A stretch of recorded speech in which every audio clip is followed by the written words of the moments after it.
500 বছরের পুরনো এই মেলা, এই রকম কিন্তু ভিড় দেখা যায় প্রতি বছর। তা এখন কিন্তু পুজো চলছে। গোবিন্দ ঘোষের যে শ্রাদ্ধ, হ্যাঁ, গোপীনাথ করবে আজকে সেটা। এখান থেকে বিগ্রহ কিন্তু আমি দেখাতে পাচ্ছি। এই রয়েছে বিগ্রহ, গোপীনাথের যে বিগ্রহ রয়েছে সেটাকে কিন্তু নিয়ে আসা হলো সমাধিস্থলের সামনে। চলছে এখন পিণ্ডদান অনুষ্ঠান। এখানে দাঁড়িয়ে রয়েছি আর চারিপাশে বেশ কিন্তু ভিড় রয়েছে।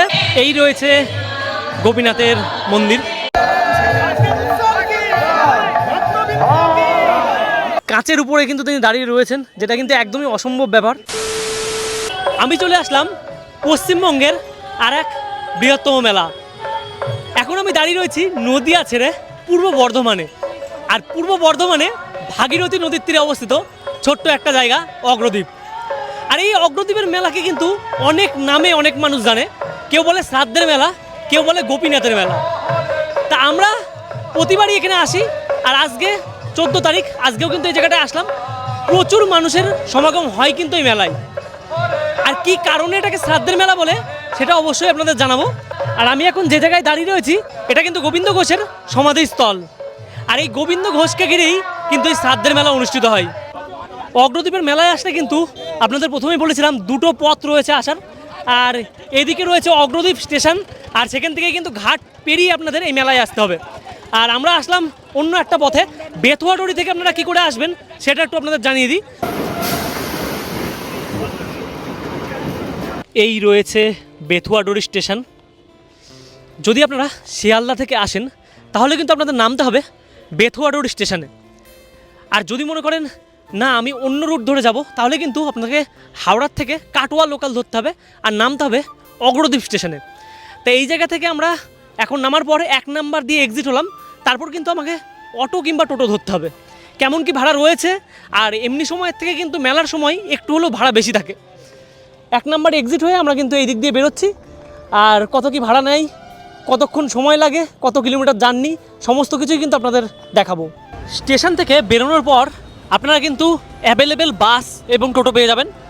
বাসে গেলে একটু সময় বেশি লাগে, কারণ রাস্তায় জ্যাম থাকে, বাসটা কিন্তু বেরোতে সময় নেয়। আর যদি মনে করেন অটো নেবেন তাহলে কিন্তু খুবই ভালো। আর যদি মনে করেন না টোটো নেবেন, টোটোতে কিন্তু অনেকটা সময় লাগবে। পিছনে রয়েছে টোটো এবং অটো, ভাড়া রয়েছে 50 টাকা মেলায় যাওয়ার জন্য। বসে পড়লাম অটোতে, মাথা পিছু ভাড়া 50 টাকা, আর সময় কিন্তু অনেকটা লাগবে।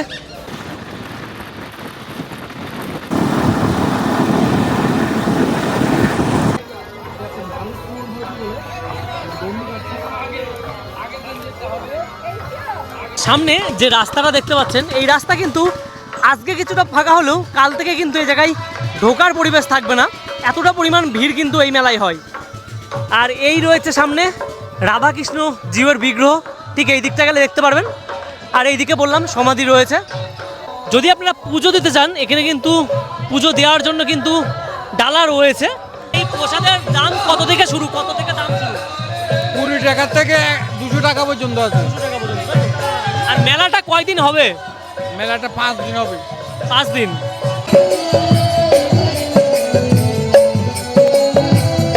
গোপীনাথের মেলায় কৃষ্ণ নাম চলছে।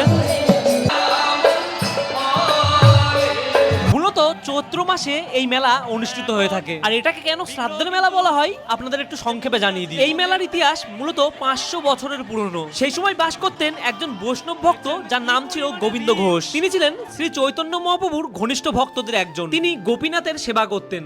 ধীরে ধীরে গোপীনাথ যেন শুধু দেবতা নয়, তার কাছে হয়ে ওঠে নিজের সন্তানের মতো। কিন্তু জীবনের এক কঠিন সময়ে গোবিন্দ ঘোষের একমাত্র ছেলে তিনি গত হন। তখন তার বয়স ছিল মাত্র 5 বছর। গোবিন্দ ঘোষ তখন অনেক দুঃখ পেয়ে গোপীনাথের সেবা বন্ধ করে দেন। কথিত আছে সেই সময় স্বপ্নে গোপীনাথ তাকে দর্শন দিয়ে বলেন, তোমার ছেলে চলে গেছে কিন্তু আমি তো আছি, শেষ সময়ে তোমার ছেলে হয়ে তোমার শ্রাদ্ধ শান্তি করব।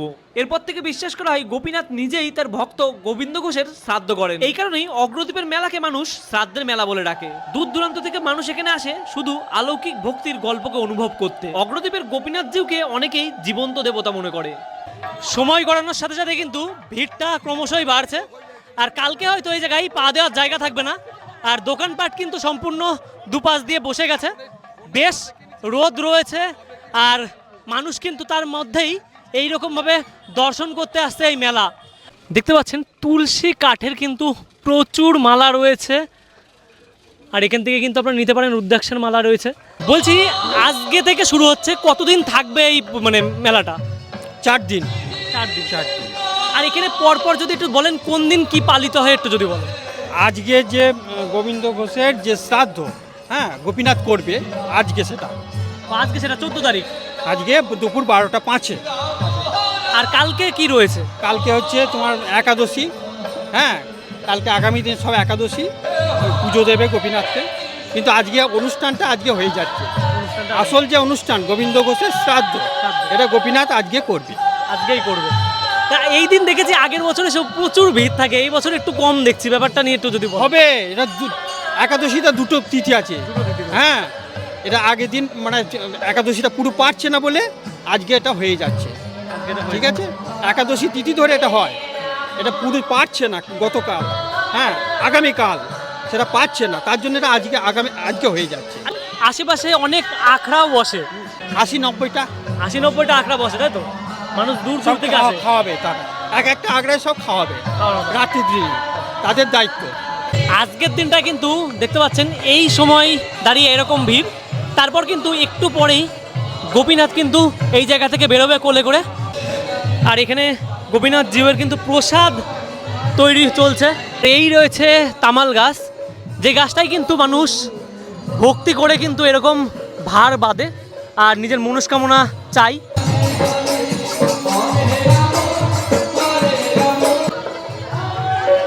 এই রয়েছে গোবিন্দ ঘোষের সমাধিস্থল, যেটাই কিন্তু মানুষ বসে রয়েছে। এই মেলায় কিন্তু এই রকম খই, গুড়ের এবং নর্মাল দেখতে পারবেন। আর এইগুলো রয়েছে মাল্যর খই, যেগুলো দেখতেন ছোট ছোট। তা এখানে দাদু কিন্তু এগুলো তৈরি করছে যে প্যাকেট মতন। ভিড় কিন্তু একটু কম আছে বলে একটু ফাঁকায় ফাঁকায় দেখাতে পাচ্ছি, এরপরে কিন্তু ভিড় আরও বাড়বে। আর এই রয়েছে শাখা এবং শঙ্খের দোকান। তা এইখানে যে মন্দিরটি দেখতে পাচ্ছেন, এখানে রয়েছে সিংহাসন, এটা কিন্তু গোপীনাথের সিংহাসনই। আর এখানে দেখতে পাচ্ছেন ছবি রয়েছে, বিগ্রহ কিন্তু আপাতত নেই। কিন্তু একটা কথা বলি, এই যে মন্দিরটা রয়েছে এটা কিন্তু দোল মন্দির। তা গোপীনাথের যে বিগ্রহ রয়েছে সেই বিগ্রহ কিন্তু 6 মাস ওই মন্দিরে থাকে, 6 মাস কিন্তু এই মন্দিরে থাকে। যে সময় 12 দোলের মেলা অনুষ্ঠিত হবে সেই সময় কিন্তু গোপীনাথ এই জায়গাটায় থাকবে। এই রয়েছে মেলা, আর মেলায় কিন্তু কেনাকাটা যেগুলো রয়েছে আপনারা কিন্তু এই জায়গা থেকে করতে পারেন। মেলায় আসলে মিষ্টি তো অনেকেরই পছন্দ হয়, আর এখানে দাঁড়িয়ে রয়েছি, এইখানে কত রকম মিষ্টি রয়েছে একটু দেখুন, প্রচুর মিষ্টি রয়েছে। আর এই রয়েছে ল্যাংচা, দেখুন কত বড় বড় সাইজের। আর এইগুলো রয়েছে গুড়ের, তাই তো? এগুলো এক একটার ওজন কত হবে দাদা? 3 কেজি এক একটার ওজন? বাপরে। মিষ্টি থেকে শুরু করে এদিকে রয়েছে গজা, সমস্ত কিছু কিন্তু এখানে তৈরি করা। মেলার মধ্যে রয়েছে এই এক দোকান, যেখানে আপনারা রুদ্রাক্ষের মালা থেকে শুরু করে ছবি সমস্ত কিছু পাবেন। আমি এখন যাচ্ছি নদীর তীরের দিকে, আর এইখানে একটা দোকান রয়েছে বেশ চক্ষু আকর্ষণ করলো। তা বাচ্চাদের জন্য এই হয়তো দোকানটা অনেক বলবো কি আকর্ষণীয় হতে পারে। গাড়ি রয়েছে, এখানে বসার যে ছোট ছোট চেয়ার রয়েছে, ট্র্যাক্টর রয়েছে, আর এদিকে জেসিবি যেগুলো আছে। আর এই দিকে রয়েছে কিছু টুল, এবং এই জিনিসগুলো পড়াশোনা করার জন্য অনেকে কিন্তু ইউজ করে, বা লেখালেখি করার জন্য। টেবিল, খুব সুন্দর টেবিল। আর এই যে টুল একদম ফোল্ডিং করে নিতে পারবেন আপনারা। তা সমস্ত কিছু বেশ সুন্দর। আর এই গাড়িগুলোর কত চাকা, এগুলো দিদি কত প্রাইস রয়েছে? কত এই যে ও बड़ा हाँ ये वाला कितना? 450। और ऊपर का क्रेन कितना का? ओ सभी 450 के। बहुत मजबूत है, देखो ना बाबू, बहुत मजबूत है। बहुत मजबूत है। আরে বাপরে, দাদা তো গাড়ির উপরে দাঁড়িয়ে বললে भारी वाला है, भारी वाला है, भारी वाला है। কিছু হবে না, তাই তো? नहीं, मजबूत है। মজবুত है। हाँ, অগ্রদ্বীপের মেলা আসলে কিন্তু এই বাবার দর্শন পাবেন আপনারা। কাঁচের উপরে কিন্তু তিনি দাঁড়িয়ে রয়েছেন, যেটা কিন্তু একদমই অসম্ভব ব্যাপার। এখানে রয়েছে খুব সুন্দর একটা গোপাল, লাড্ডু গোপাল।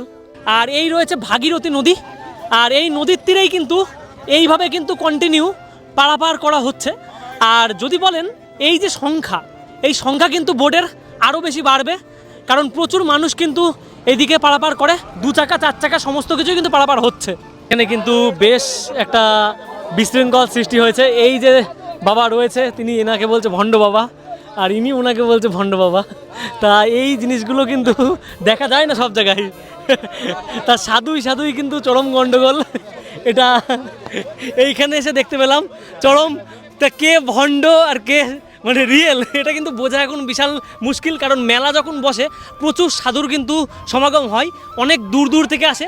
আগের বার যখন এসেছিলাম প্রয়াগরাজ থেকে কিন্তু মানুষ এসেছিলো, আর এইবার কিন্তু এই রকম কিছু দেখতে পাচ্ছি। আর এটা কিন্তু একদমই কাম্য নয়, কারণ সবাই মিলে বসে আছে, এইদিকে এনারা বসে আছে। তা সাধুই কিন্তু এরকম গন্ডগোল এগুলো কিন্তু একদমই ঠিক না। আর পুলিশ প্রশাসনের লোক কিন্তু বলছে আপনারা কিছু করবেন না, ঝামেলা করবে না। এরা নাগা নয়, মুসলিম মেয়েকে রেখেছে আর নাগা হয়ে এখানে বসে আছে, বুঝলেন? কোনো নাগা নেই, চেক করুন একে, এখনই চেক করুন। সরকার থেকে লোক এসে চেক করুক যে নাগা কিনা। কোনো নাগা নয়, একটা মুসলিম মেয়েকে বিয়ে করে রেখে দিয়েছে, আর যখন তখন মুখের ভাষা, এত নোংরা চোর এরা। মানে আপনাকে কি বলেছে? আমরা এখানে মেয়ে ছেলে নিয়ে বসে আছি, এত নোংরা ভাষা বলছে, বলছে এই আংটি করেছিস, ওইখানে সে মেয়েদের বোঝা মুশকিল, আমরা বসতে পারছি না, এত নোংরা কথা বলছে। এইখানে কিন্তু রয়েছে বায়ো টয়লেটের ব্যবস্থা। আপনারা কিন্তু যদি আসেন কোনো রকম কিন্তু আপনাদের কোনো রকম সমস্যা হবে না, কারণ মেলার জন্য কিন্তু এগুলো তৈরি হয়েছে। আর এইটা যেটা দেখাচ্ছি এটা রয়েছে মেন ঘাট। যে মানুষগুলো ভাবছেন কাটোয়া ট্রেন ধরে ব্যান্ডেল থেকে আপনারা অগ্রদ্বীপ স্টেশনে নামবেন, তারা কিন্তু স্টেশনে আসার পর আপনাদের কিন্তু এই যে রয়েছে ভাগীরথী নদী, এটা কিন্তু পার করতে হবে। আর পার করেই কিন্তু আপনারা এই পারে পৌঁছালেন অগ্রদ্বীপের মেলায়। এই যে নৌকা রয়েছে এখানে কিন্তু বাইক পারাপার হচ্ছে।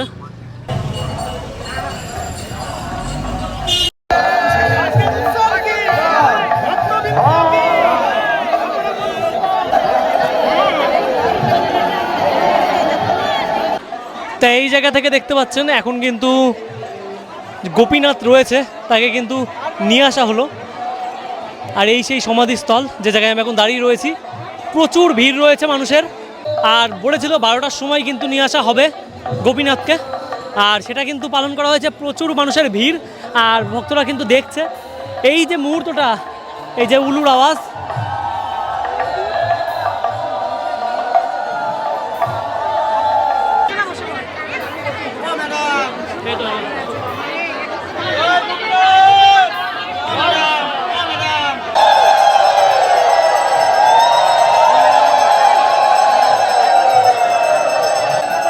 চলছে এখন পিণ্ডদান অনুষ্ঠান, এখানে দাঁড়িয়ে রয়েছি আর চারিপাশে বেশ কিন্তু ভিড় রয়েছে।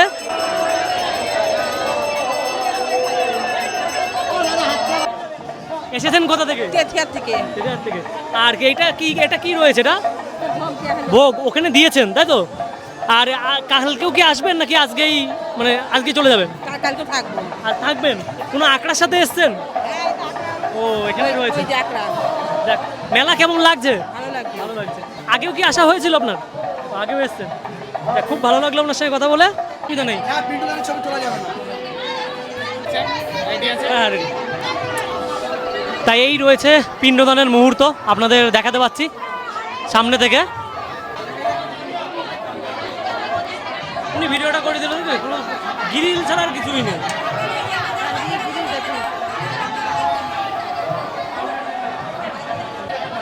তা এখন কিন্তু পুজো চলছে আর দেখতে পাচ্ছেন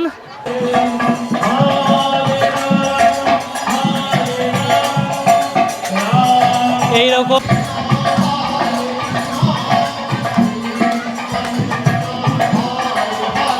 তা এখন পিণ্ডদান শেষ আর আস্তে আস্তে কিন্তু বিগ্রহ যেটা রয়েছে সেটা কিন্তু সামনে দিয়ে আসবে।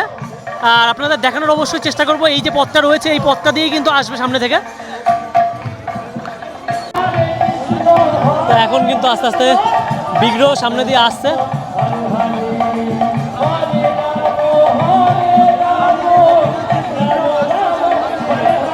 এখান থেকে বিগ্রহ কিন্তু আমি দেখাতে পাচ্ছি, এই রয়েছে বিগ্রহ। ভিডিওটা কেমন লাগলো অবশ্যই কমেন্ট করে জানাবেন। আর নতুন একটা ভিডিওতে আপনাদের সঙ্গে আবার দেখা হচ্ছে। অবশ্যই কিন্তু ভিডিওতে একটা লাইক করে যাবেন।